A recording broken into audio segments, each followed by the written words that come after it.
Habéis visto que yo salgo en la película. Yo soy el padre Juan de joven. Entonces, claro, como me da mucha vergüenza, digo, tengo que explicar por qué yo hago de padre Juan en la peli, porque no era mi intención para nada salir en la película, pero es que no encontré a ningún actor más barato. Entonces me dije, pues mira, como a ti mismo no te vas a pagar y hay que ir a África, pero esto, quiero decir, te matas de la risa tú. Se mata de la risa. Pero la historia de por qué, para entender toda la magia que ha habido en esta película, desde el principio hasta el final, es que esta versión que se ha rodado es la versión número 14 o 15 de guión. Porque después de haber empezado a rodar la película, iban empezando a pasar cosas que me obligaban a cambiar el guión de la película y a meter nuevos personajes y ampliarlo. Y esto sucede, por ejemplo, con el padre Juan. Mi intención con África, pensad una cosa, Genet es sordociega, a los 9 años llega a España y la única persona que supiéramos que podía contarnos la historia de Genet en África era su madre adoptiva. Pero cuando yo conozco a Genet, su madre adoptiva ha fallecido un mes antes. Y además ha fallecido con Alzheimer después de estar 4 años en una residencia. O sea que aunque la hubiera conocido, ella ya no me podría haber contado nada. La historia de una niña sordociega, le iba a empezar a contar todo el rollo. Y dice Luis al otro lado de la pantalla, la historia de Genet. Digo, ¿cómo? Digo, ¿cómo que de Genet? Y él seguía hablando, ¿no? Y dice, ya era hora que esta historia la contara alguien. Digo, ¿pero tú qué sabes de Genet? Me dice, yo lo sé todo. Digo, ¿pero cómo lo sabes todo? ¿No dices que llevas 10 años en Etiopía? Sí. Digo, ¿pero cómo que lo sabes todo? ¿Quién te lo ha contado? Me dice, el padre Juan. Digo, ¿quién coño es el padre Juan? Me dice, el padre Juan es el que gestionó la adopción de Genet, amigo de su madre. Y le digo, ¿pero y el padre Juan vive? Dice, sí, he estado cenando ayer con él. ¿Entendéis la magnitud del lío? Esa misma mañana yo hablo con el padre Juan, que evidentemente le tenía que sacar actualmente la película. Él lleva 40 años viviendo en África, en Etiopía, va en moto por Addis Abeba con sus 77 años que tiene, el tipo sigue trabajando como si no hubiera un final. Y le digo al padre Juan, le digo, mire, es que estamos haciendo esto, Entonces él me cuenta que tiene una carta, que guarda una carta de la madre, que no lo sabíamos nadie, para esto que la carta dice. Entonces, de repente sucede lo de que tengo que cambiar el guión, tengo que cambiar el plan. Digo, me cuenta la parte de Etiopía, del orfanato. Digo, evidentemente hay que meterla en la película, con lo cual otra vez a reescribir guión. Y cuando llego a África, llego a Etiopía, viene a recogerme al aeropuerto con Luis, y entonces nos saludamos y me dice él, me da la mano y me dice, el padre Juan. Y yo le doy la mano y le contesto a él, el padre Juan. Y entonces le digo, que sepa usted que yo voy a hacer de usted hace 30 años. Digo, siempre que usted me dé su bendición. Y entonces me había dejado esta barba que habéis visto, nunca me había dejado esa barba, nunca. Mi madre me veía horrorizado, dice, hijo, qué pinta. Y entonces, y el pelo sucio, largo, tal, ¿por qué me imaginaba que hace 30 años, en esa situación, en plena hambruna, cuando Genet nace, mueren 1 millón de personas de hambre en Etiopía? Fue la hambruna más grande que se recuerda. Algunos de los que sois un poco más mayores quizá os acordaréis de los conciertos de Bob Geldof. Se hicieron de AIDS por África, Ayuda por África, se hicieron muy famosos en todo el mundo porque se puso a recaudar fondos para ayudar a paliar el hambre en Etiopía. Esto hace que, para mí fue una sorpresa, Bob Geldof en Etiopía es más importante que el Che Guevara en Cuba, para entenderlo. O sea, hay en las paredes en Etiopía, en la ciudad, en Addis Abeba, la foto de Bob Geldof pintada por todas partes porque salvó a muchas personas de morir de hambre. Con lo cual, esta historia brutal, ¿vale?, del padre Juan me obliga a decir, hay que meter un personaje, y entonces está la otra parte que no era la broma, digo, ahora, ¿a quién busco? Tengo que llevarme otro actor desde España, ya no teníamos presupuesto, no teníamos dinero, digo, pues lo voy a hacer yo. Y Carmen un día descubre a la niña y entonces le dice al cura, hay una niña sordociega a la que yo quiero adoptar. Pero la parte anterior, la que me la cuenta es la propia Genet. porque os explico lo que sucede. Nosotros hemos metido tanto en nuestro disco duro, a los 3 años, a los 4, a los 5, a los 6, que se va borrando todo lo anterior. Como ella veía y oía un poquito de bebé hasta los 2 años y medio, su disco duro de su cerebro se paró ahí. Por lo tanto, ella se acuerda y es la que me ha contado la relación con el padre, cómo pasó lo de las piedras, lo de la cabaña, lo del viaje con el padre, que no recuerda ya porque ya ahí estaba sordociega, pero recuerda que hizo un viaje largo, que iba en algo que se movía. Entonces, fijaros lo alucinante que ha sido ella. Y habéis visto que en la película el rojo es muy importante y está el árbol rojo, que yo lo tiño como elemento creativo en la película, porque Genet dice que lo último que recuerda es un árbol rojo. Es decir, su ceguera, cuando el padre la mueve, porque se da cuenta, está jugando con ella y se da cuenta de que la niña se ha quedado sordociega, porque ya no le reacciona, que es cuando el padre grita Genet, Genet. Y entonces Genet se acuerda de ese rojo, de ese árbol rojo. Es decir, que la ceguera de Genet se fue a rojo, no se fue a negro. Y por eso es este simbolismo del árbol rojo. Y fijaros otra cosa muy importante también, ¿no?, que os quiero compartir. Como Carmen era madre soltera, quiero decir que cuando conoce a Genet, ella estaba divorciada, Genet no tuvo padre adoptivo. Al no tener padre adoptivo, me ha permitido hacerle un homenaje a su padre biológico. El padre biológico, evidentemente, es una invención, es decir, ella me cuenta lo que siente y lo que recordaba de su padre, pero ese momento donde dice, siempre que te sientes a la sombra de un árbol y levantes la cabeza, yo estaré ahí, me lo he inventado yo, porque evidentemente me he imaginado, he sentido que esto es lo que el padre debía pensar cuando entrega a su hija para salvarle la vida, sabiendo que no la va a volver a ver nunca más. Y como estaban mucho tiempo en ese árbol, ella se acuerda de ese árbol, de que su padre jugaba con ella en el árbol, pudimos hacer esta recreación poética, ¿vale?, de imaginar ese padre dejando a su hija, pero diciendo, yo voy a cuidar de ti, siempre voy a estar contigo, siempre voy a cuidar de ti aunque no nos volvamos a ver. Como sé que esto es muy impactante, deciros que estamos haciendo las gestiones, incluso con el embajador de España en Etiopía, que es un tipazo, porque fantaseamos con la idea de que por edad la familia biológica de Genet perfectamente puede estar viva. Entonces vamos a regalar la película a Etiopía para que la pasen en la televisión, porque quizá los padres, por edad pueden estar vivos todos, pero los padres y los hermanos, evidentemente si ven esta película en televisión y ven una niña sordociega que cuenta lo de la chabola, que tiene hermanos y que fue entregada a unas monjas, indiscutiblemente van a saber que es ella.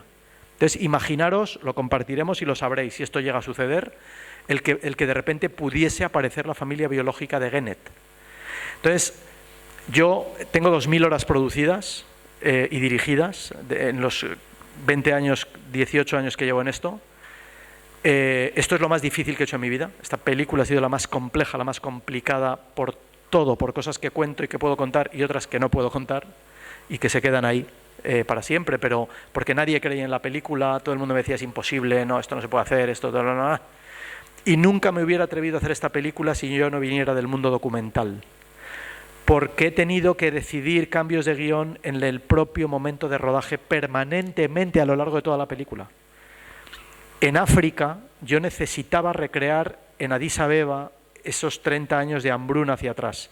Me obligó a ir a 500 kilómetros de la capital, a un sitio que se llama Debre Líbanos, donde no hay agua, donde no hay luz, donde lo único que hay es gente muriéndose en las cunetas de las carreteras. Y las personas que aparecen en la película son las que están recogidas, por eso al final de la película está dedicado a ellas, están recogidas por un monje etíope que tiene recogidas a 1200 personas en una misión, personas con discapacidad, niños huérfanos, enfermos y ancianos. En esta zona de África, de Brelíbano, se le llama el Lourdes africano. Lo que hay allí es simplemente un santuario, en Debre Líbanos, donde hay un monje enterrado desde hace mucho tiempo, ¿vale?, que dicen que hacía milagros. Y esto es lo de Lourdes, eso es como lo de las brujas en Galicia, ¿no? A intentar a ver si su familiar se cura. Si se curan, vuelven a casa. Si no se curan, los ricos que van vuelven a casa, porque tienen posibilidades. Pero es que llega gente que no tiene recursos, o llega gente en un estado de salud tan deteriorado que la última fuerza la han gastado en ir, pero ya no pueden volver. Pero las familias se tienen que volver porque tienen más hijos. Así que en las cunetas de las carreteras hay personas ciegas, sordas, sordociegas, enfermas, de todos los tipos que os podáis imaginar. No, perdón, de 68 años, que estaba con su mujer, con sus hijos. Este hombre era sordo. Y me dice al salir Miguel Ángel, que sepas que me has quitado una pesada carga, una mochila muy pesada que he llevado toda mi vida. Dice, toda mi vida he maldecido al mundo, a Dios, a la vida, por haber nacido sordo. Dice, tu película me ha hecho que esta pesada carga se me caiga. Me he dado cuenta al ver la película que yo he tenido una familia siempre que me ha querido, que me ha amado, que he nacido en un país como España, que he podido desarrollarme, que he podido estudiar, que he tenido una sanidad, que tengo una familia maravillosa que me ama. Entonces, dice, me doy cuenta al ver lo que ha hecho Genet, lo que es la vida de Genet, lo que ha conseguido, ¿vale?, que aunque sea una putada ser sordo, solo faltaría, es una putada ser sordo, ser ciego, que te falte una mano, una pierna, tener una enfermedad o sea, solo faltaría, evidentemente. No vamos a decir que es una fiesta. Pero la jugada interesante con la película no es que nos confronta a todos con nuestra propia realidad y nos permite a todos darnos cuenta de que quizá podemos y tenemos en nuestro interior una fuerza mucho mayor de la que nosotros pensamos para tirar para adelante, para pelear, para ayudar a los que no pueden. Mañana quizás seamos nosotros, o con seguridad vamos a ser nosotros. Y por eso estoy muy emocionado, en realidad, de presentar la película. Deciros que está ganando premios en festivales en todo el mundo la película, a pesar de que es muy, muy, muy pequeñita, muy modesta de técnica y de presupuesto, pero creo que lo más importante que la película tiene es que alude al corazón de las personas. Felicitarte tanto por lo que muestras y que nos hagas pensar. Yo no solo digo en lo que el ser humano es capaz de hacer. Tenemos a la protagonista que nos da ejemplo de con tanta discapacidad llega a tanto, pero para mí tiene otra fuerza también importante en la película que la habéis nombrado. Me parece muy importante el papel de Carmen, no por buena, por adoptarla, sino porque cree en la persona, cree en esa niña, que nadie la olvida. Me parece un factor importantísimo. Hace tanto pensar la película que solo te digo gracias por el privilegio de poder disfrutar de ella y desde luego tu objetivo de sensibilizar, creo que tienes que dormir con el corazón bien tranquilo. Gracias de corazón. La gran protagonista de la película, indiscutiblemente además de Genet, claro, es su madre. Y tienes toda la razón de que nos demuestra el que lo que más necesitamos los seres humanos es amor y que se crea en nosotros. Este tipo que veis aquí ahora, la culpa de que yo sea así, evidentemente la tiene mi madre. Mi madre es una... Yo era así de niño. Yo era un niño obeso. Y la anécdota, que es brutal para entender, ¿no?, cómo es mi madre se preocupó siempre de que sus hijos, somos 4 hermanos, 3 chicas y yo, nunca tuviéramos complejos, nunca tuviéramos... Me acuerdo, siendo muy niño, que lo normal es que le digamos a los niños, cuando hay adultos y el niño quiere hablar, niño, no molestes y vete a jugar al salón, o vete con tus primos, o vete con tal. Y yo estábamos en una Navidad, yo muy pequeño, estaban todos los adultos en la mesa, y yo dije como que quería decir algo, y mi madre mandó callar al resto de la mesa, a todos los adultos. Y dijo, oye, callaros, porque Miguel quiere decirnos algo.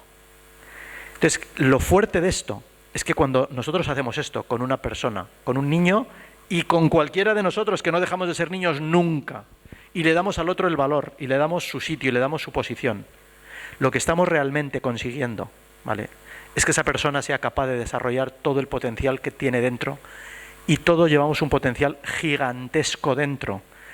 Yo valgo para unas cosas, tú vales para otras, tú para otras, tú para otras. Es decir, o sea, y al final es la suma de todas nuestras capacidades la que hace que la sociedad y que este mundo avance y que consigamos hacer de este mundo un espacio un poco mejor para todos, ¿no? Entonces, realmente la película, claro, dices, las condiciones de Genet, porque claro, es que llevamos muchos años reflexionando sobre esto. ¿De qué habla la peli? La película habla de superación. La película es una gran historia de educación, demuestra lo que la educación puede hacer por un ser humano. La película es un canto a la vida, es un canto a la esperanza. Indiscutiblemente es un homenaje a las madres. Indiscutiblemente es una película de mujeres. Indiscutiblemente es la demostración de la fuerza de la mujer, porque todas en secuencia, por cuestiones incluso de intimidad, todas las personas que han rodeado importantes a Genet en su vida han sido mujeres. Por eso digo por cuestiones de intimidad. Lógicamente es una persona sordociega. Con lo cual el 99% de las personas que ha tenido, de sus asistentes, de sus profesoras, han sido mujeres. Con lo cual es una historia de éxito, realmente, de éxito de la fuerza y de la capacidad de la mujer. Voy a aprobarlo todo. No vas a tenerte que volver a preocupar nunca más por mí, por el tema de los estudios, y además ya sé qué es lo que quiero estudiar y qué quiero ser de mayor. Esto me lo está contando una madre. Os cuento el ejemplo del señor sordo. Pero es que Belén, que es la actriz de 8 años, alucinante, maravillosa, que hace de Genet, donde llega al colegio a hacer esas escenas, que la han visto que llega, que habla, que ve, que se mueve sola, y los niños con los que interactuó, cuando se metió en el papel, después de acabar la escena, se le acercaban a ella y le decían, pero tú ves y oyes, ¿verdad? Imaginaros el nivel. Pues me dicen los padres de Belén, cuando hicimos el estreno de la película en el Festival de Cine de Valladolid, en la Seminci, que fíjate, la Seminci, me dice, la niña es una niña maravillosa, siempre nos ha querido, tiene 3 hermanos que no son adoptados, biológicos de la pareja, es la princesa de la casa, nos ama, nos quiere. Dice, pero después de ver la película, dice que la sentó a su padre y a su madre, en casa, enfrente, y les dijo, papá, mamá, gracias. La propia niña, al entender la dimensión de lo que supone, es decir, comparado con la dimensión de lo que le ha tocado vivir a Genet, ¿no? Emocionalmente ella se quebraba. En muchos momentos, hablando de su vida y su situación, nos teníamos que salir, ir a pasear, tal, y luego volvíamos y dejábamos ese tema y retomábamos otro. Esto fue durante un mes entero para, digamos, tener la primera visión de lo que era la vida de ella, pero fijaros, ella cuenta una vida que no ha visto ni ha oído. Ella cuenta su vida desde el sentimiento, la cuenta desde la emoción. La siguiente cosa fue comprender que necesitábamos, para poder hacer el dibujo de toda su vida, todo lo que ella me había contado me lo tenían que contar las personas que lo habían vivido con ella, para que me hicieran el relato sonoro y visual. Ese momento cuando ella se va con Ángela Molina en el autobús, que la despiden en el autobús, ella lo contaba y decía, bueno, pues cuando ella acabé el colegio, iba a empezar el instituto, ella con 21 años, que iba a ir a un instituto con chicos de 16, es la primera vez que me iba de casa y entonces mi madre, me acuerdo, que me llevó al autobús y allí me despedí de ella. Pero ella me cuenta una escena que no ha visto. Ella no ha visto qué hizo la madre, qué hizo la maestra, qué no. Por lo tanto, yo necesitaba hablar, con la madre no podía ya porque había fallecido, como os he contado antes, pero localicé evidentemente a Pilar, es decir, o sea, y durante un año estuve reuniéndome con las 45, 50 personas más relevantes de la historia de Genet, de la vida de Genet, para que ellos me hicieran, ¿vale?, a su vez todo este dibujo. En esta relación con Genet, inevitablemente, claro, de verla, vas entendiendo y viendo, es decir, cómo se mueve, es decir, qué pasa con el mundo de la sordoceguera, pero a la vez yo entré ya en contacto con otras personas sordociegas. A través de la maestra de Genet me puso en contacto con otras personas sordociegas y entonces entré realmente en el mundo de la sordoceguera como espectadores. Es decir, quizá no tenéis por qué haberos dado cuenta, pero la complejidad de sonido que tiene esta película es gigantesca, porque yo tuve que decidir y jugar primero qué es el silencio. Que sepáis que el silencio técnicamente no existe. No se puede poner en silencio, no te permite, la técnica no te permite que tú en una pantalla, en una película, no pongas nada. Tienes que ponerle un sonido. El silencio como tal puro no existe. Pero es que en realidad el silencio para un sordo no es el silencio que nosotros entendemos por silencio. Con lo cual este silencio de Genet, ¿vale?, se creó utilizando dos sonidos, el latido del corazón y la circulación de la sangre, para simular el concepto de que como no oigo hacia afuera, en realidad lo que estoy oyendo es hacia adentro. Con lo cual creamos el silencio Genet. Teníamos luego que utilizar el sonido ambiente.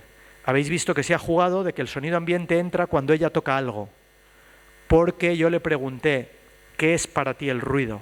Cosas que nunca nos plantearíamos una persona que oye y que ve, hay muchas cosas que no se plantea. Y Genet me dijo, para mí el ruido es cuando, o mejor dicho, para mí el silencio es cuando estoy sentada o tumbada sin tocar nada. Cuando yo toco algo, ya hay ruido. Pero ella no oye. Pero sin embargo dice, cuando yo toco algo hay ruido. Por eso cuando ella toca, habéis visto que ella toca, de repente entra el sonido ambiente para explicar que cuando un sordo ciego está tocando está conectado con el mundo. Cuando yo quito la mano, está desconectado del mundo. Entonces hubo que jugar también a su vez con la música, con los diálogos. Creé la voz de Genet, el pensamiento, porque evidentemente Genet no habla, pero piensa, como cualquiera de nosotros. Entonces hubo que crear la voz, dijimos, vale, la voz del pensamiento, que es, nosotros estamos en diálogo permanente con nosotros mismos en nuestra cabeza, ¿vale? Dicen los psiquiatras, oye, no te preocupes si hablas contigo mismo. Eso sí, si algún día una voz te contesta dentro de tu cabeza, entonces vente a verme, ¿vale?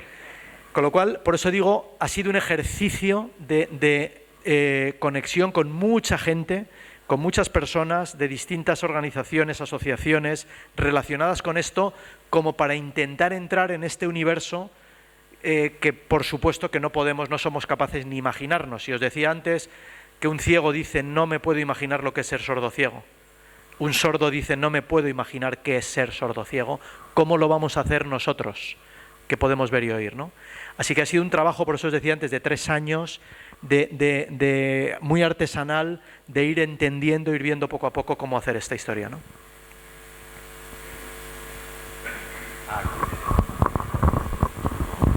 Sí, este señor, aquí. Cuando queráis nos vamos, ¿eh?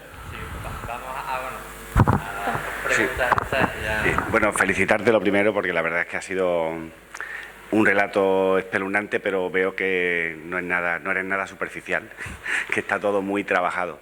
Y señalarte, he visto un gesto cuando presentaba la película que ya me pareció fuerte, cuando te cubriste los ojos y la oreja. Y luego lo he vuelto a ver. Ahora tienes que haber hecho la foto, mujer. Estamos mal coordinados, te lo voy a pedir que lo hagas. Lo he vuelto a ver en la película y también me ha resultado muy fuerte cuando el profesor Miki Molina pide a todos que se tapen los ojos y tal. Y hasta ese momento Genet separaba las manos, no quería comunicarse hasta que rompe, y además dice que hay un momento en que todo cambia. Cambia cuando se siente que está junto con el resto de compañeros. Cuando se siente querida, cuando los compañeros deciden que quieren aprender lengua de signos. Perdona, que te he cortado. No, todo esto es para que hiciera el gesto, pero me ha fallado el tema un poco. A ver si lo puedes repetir. Yo te lo hago ahora. Más que pregunta, quería señalar, ha habido muchos momentos muy emocionantes, pero ese en el que estamos juntos, ya lo has relatado, has dicho que bueno, que hay que unir esfuerzos, que solos no somos nada, pero juntos podemos ser algo. Muchas gracias. Simplemente quería remarcarlo, porque para mí ha sido un momento muy bonito. La escena esta, que es tan importante explicar esto. Yo cojo a los alumnos de un instituto de Valencia, a los que les digo que vamos a rodar esta escena, y se presentan voluntarios 15, 20, y de ellos hago una pequeña selección, pero ninguno son actores. Entonces lo que hago es que cuando se les ha vendado los ojos, yo les digo, les engaño, y les digo, oye, estoy oyendo una interferencia en la cámara. Necesito que os quedéis en silencio absoluto para que detectemos de dónde viene esa interferencia, porque si no, no podemos grabar. Los tuve así 1 hora. Y durante esa hora, lo único que hice, en silencio sepulcral absoluto, fui recogiendo de verdad lo que estaba pasando a cada uno de ellos. Habéis visto el chico del pie, otra con las manos, otra que se le humedece esto, otra empieza a llorar. Esto es lo que pasó de verdad, no es una interpretación. Y cuando ya había recogido todo lo que necesitaba, uno a uno, yo esta escena podría haber durado 20 minutos, pero claro, porque lo que les pasó a cada uno era tan fuerte que yo decía, lo fui cortando en el montaje, lo fui cortando porque, joder, claro, tienes que tener un equilibrio, ¿no? Pero lo hubiera dejado 20 minutos la escena entera. Cuando ya decido que tengo todo, me voy detrás de ellos y les digo al oído, sin que me oigan los demás, cuando te toque el hombro, quítate las vendas, la venda y los tapones al ritmo que tú sientas, haz lo que tú sientas. Entonces le tocaba el hombro, corría detrás de la cámara y lo único que hacía era recoger lo que estaba pasando. Es decir, esa escena está hecha de verdad, con además no actores, para que entendamos lo fuerte de lo que supuso, porque esta escena evidentemente pasó así. Los alumnos no querían aprender lengua de signos hasta que el profesor tuvo esta idea y generó esta historia. Bueno, de los 8 chicos que han rodado esta escena, después de haber rodado esta escena que se hizo en una mañana, de los 8, 5 se han puesto a estudiar lengua de signos. Con esto se explica todo. 5 se han puesto a estudiar lengua de signos. Ninguno va a trabajar, o a lo mejor luego ya sí, pero ninguno tenía en su idea, uno va a ser ingeniero, el otro no sé cuánto, el otro tal, porque han comprendido que para una persona sordociega la gran fiesta es poderse comunicar con otro ser humano. Un sordociego, aunque esté en Nueva York, no puede mirar la Estatua de la Libertad, no la ve. No puede oír los cánticos de los pájaros en no sé dónde. Además, Genet no tiene olfato, con lo cual ni siquiera podría oler en el Valle del Jerte, no podría tener este olor. La gran fiesta es comunicarse. Lo tremendo del asunto es que, claro, un sordociego solo se comunica, se acaba comunicando, o con sus familiares directos, si los tiene, que han aprendido evidentemente la lengua de signos, o con su intérprete, o con su asistente, o con otra persona sordociego, pero claro, el círculo, nosotros tenemos la posibilidad, la mayoría de nosotros, de relacionarnos con miles y miles de personas a lo largo de nuestra vida. Ellos no. Tan importante es para un sordociego comunicarse que en las jornadas maratonianas que hacíamos de rodaje de 13, 14 horas, yo le decía a Genet, me acuerdo en Sevilla que le decía a Genet, 40 grados en julio, tal, eran las 10 de la noche, o las 11 de la noche, llevábamos desde las 6 de la mañana, digo, Genet, ya hemos acabado, te llevamos a casa para que descanses, porque al día siguiente, decía, ¿vosotros qué vais a hacer? Toda la gente del mundo del cine es gente de mal vivir, entonces por muy agotado que uno esté, a las 12 de la noche o a las 11 hay que ir sí o sí a comer algo y a tomar algo. Yo suelo tener un equipo sano porque yo soy abstemio total, con lo cual nadie bebe alcohol, pero vas a comer y vas a tomar algo porque tienes que relajarte, tienes que descansar. Genet decía, me voy con vosotros, porque tenía la oportunidad de estarse comunicando con otras personas diferentes de las que se comunica en el ámbito normal de su vida. Resulta que he puesto en change.org, la plataforma esta que sabéis que donde se hacen peticiones, una petición al gobierno, que se la voy a llevar al próximo presidente del gobierno, sea quien sea. Hemos recogido como unas 500.000 firmas ya para que en la escuela, en el colegio, se promueva la enseñanza de la lengua de signos en los niños pequeños. Lo alucinante del asunto es que un niño pequeño aprende esto jugando.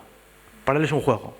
Pero lo alucinante del asunto es que neurológicamente el principal y primer beneficiado es el niño que se pone a estudiar la lengua de signos, porque le genera unas conexiones neuronales diferentes. O sea, me dicen los expertos, esto es buenísimo para el desarrollo neurológico intelectual del propio niño, aprender la lengua de signos.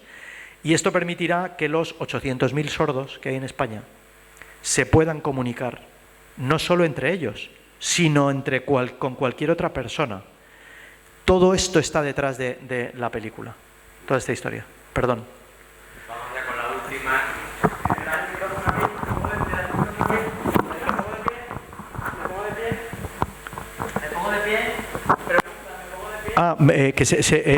Por favor, ponte de pie. Por favor, de pie, como quieras. Ponte de pie, por favor. Que me duele el culo ya de estar sentado. En fin, hola, buenas noches. Me ha encantado la película porque se me han puesto los pelos de punta, la verdad es que me he emocionado. Pero quería preguntarte sobre el tema de la persona sordociega, que he visto tenía algún resto visual, pero ¿por qué utilizaba gafas? Gracias por hacer la pregunta. Perdona. La piensa mucha gente y pocos se atreven a hacerla, por educación. Los niños sí, es muy divertido. Pase de niños y la primera pregunta que sale, ¿por qué lleva gafas? Automático. Yo me lo pregunté también, claro que por qué lleva gafas. En nuestra ignorancia, que ahora ya no la tengo, pensamos que los ojos de una persona que no ve son ojos que ya no generan problemas. Resulta que los ojos que no ven tienen más problemas de salud que los ojos que ven. De tal manera que en realidad es simplemente una protección, es una barrera contra el viento, contra los insectos, contra una rama, porque no ve por dónde va. Lo cachondo de Genet es que es tan coqueta la tía, que tiene unas gafas con un poco de aumento, y tú si la ves en la distancia nadie ve que es ciega, pero es por coquetería y tiene gafas de varios colores. Entonces cuando yo me planteé esto, claro, como sabía que esto iba a generar esta duda, en la peli dije, ¿le quitamos las gafas? O sea, me planteé quitarle las gafas a las actrices, pero luego dije, no voy a quitar las gafas, porque es que es pervertir, es hacer una cosa que no es realidad del personaje. Entonces dije, me va a tocar responder a esta pregunta una y otra vez en cada presentación de por qué lleva gafas, pero esa es la razón de por qué la lleva.